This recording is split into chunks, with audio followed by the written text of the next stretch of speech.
What's good, YouTube? So in this video, we're going to talk about how your pain is your edge. And I don't mean from a using your pain to fuel your desire to keep pursuing your grind to financial freedom.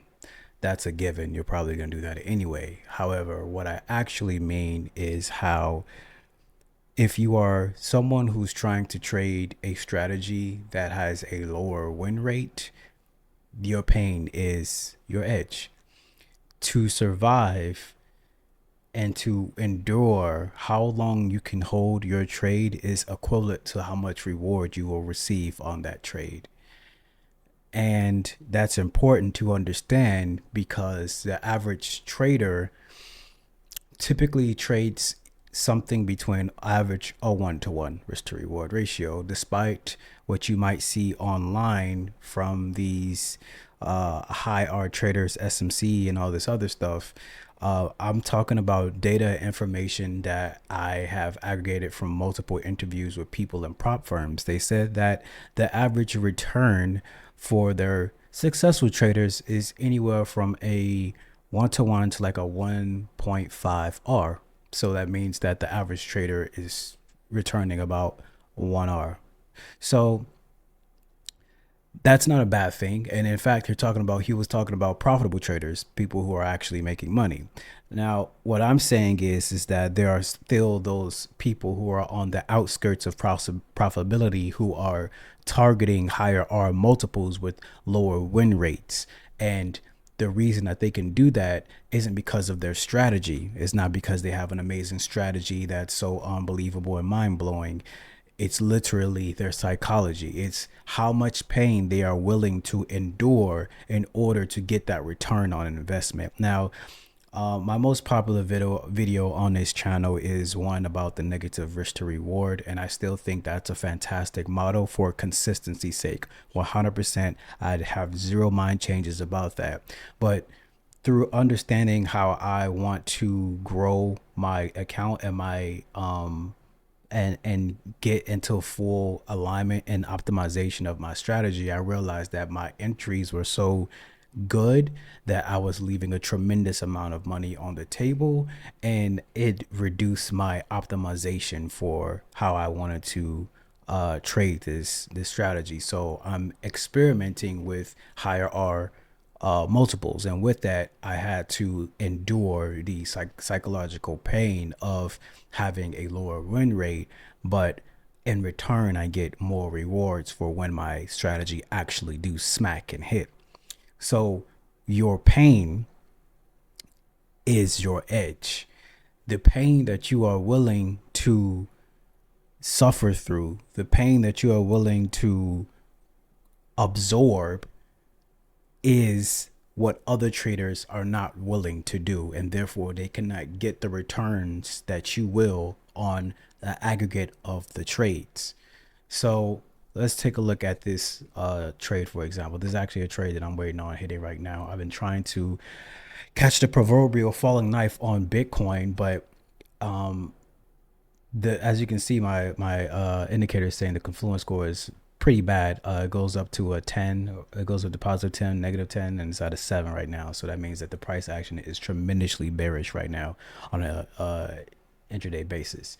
And I actually got clapped on, let's see, I think I got entered here, although it had this giant wick on Coinbase. On my broker, it didn't have that. So the trade ended up pushing up for like a 1 to 1.5, and I was targeting a 3R on this trade, and I got liquidated because the order flow is tremendously bearish right now. So my second entry is going to be right here, and if I get clapped on that, hey, no big deal, because structurally the trend is down. But understanding that if everyone is super bearish, there has to be someone on the other side taking those trades, because every seller has to meet with the buyer. And during massive liquidation events like this comes the opportunity for a significantly higher risk to reward ratio on that trade, because when there's peak panic and there's peak fear, you are not thinking clearly. You're just trying to save your account, and usually that's the bottom. So with that being said, look at this exact same level. This exact same level. Like if you had placed a limit order right here, just risking almost 1%, $1,000 stop loss on Bitcoin, this trade, let me zoom out properly. I think it was like 6. So that's 3, that's 6, that's 7, that's 8. This trade, if you would have sold at the peak, no one's going to sell at the peak. So let's say you sold at this level right here, which is another quarter level, so 115. So if you sold at 115, you would have hit 7R. Pretty good, right? And I was just targeting a 3R. But in order for you to be able to hold that long, you need to endure psychological pain. It's not easy being up that high of a R multiple because your mind is going to be telling you we're up a lot, we should probably close. Now this comes down to this comes down to your system, right? So we create systems so we can reduce thinking, because the more decisions that you need to make in a market, the more opportunities for you to do something wrong, and you want every decision that you make to be one that is based off of data and something that makes sense. And if you haven't been trading enough, or if you don't have enough data, then a lot of the way that you're going to process information is going to be completely unoptimized, and you're going to be making ridiculous choices in the market. So for instance, I don't set my stop loss to break even. I just take the loss on a trade, and that has served me quite well. There has been way too many times where I set my stop loss to break even when I'm in profit, and I get the market come down and retest my entry price and then go all the way to my take profit. Why would you set your stop loss to break even at support levels? It doesn't make any sense. So that's something that requires experience, or you to have a mentor to tell you some stuff like that, because it does not make sense to set your stop loss to break even. It makes sense to trail your stop loss if you're in a trend trading strategy, but stop loss to break even, just please stop doing it. Okay, so on any trade that's like above a 2R, you are going to experience psychological difficulties, because the mind, when you're in profit, unless you've ironed out all of these wrinkles in your mind that are there to essentially self-sabotage your trading, unless you really sit down and understand that in order for you to get a high return on any individual trade, it is required that you hold your position. That means that you will experience emotions as you look at your P&L, because if you're up floating, you're like, I'm up floating right now, maybe I should close.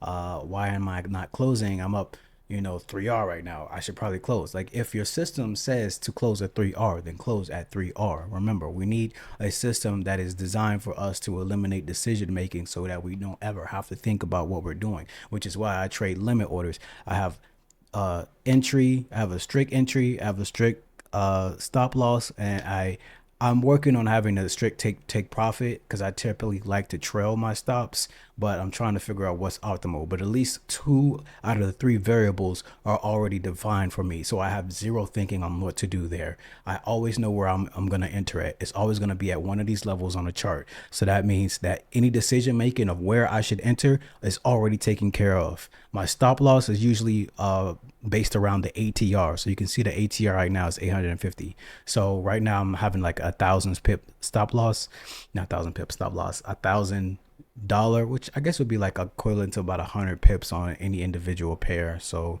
maybe like 100 pips on gold or something like that. Let me make sure it's just froze.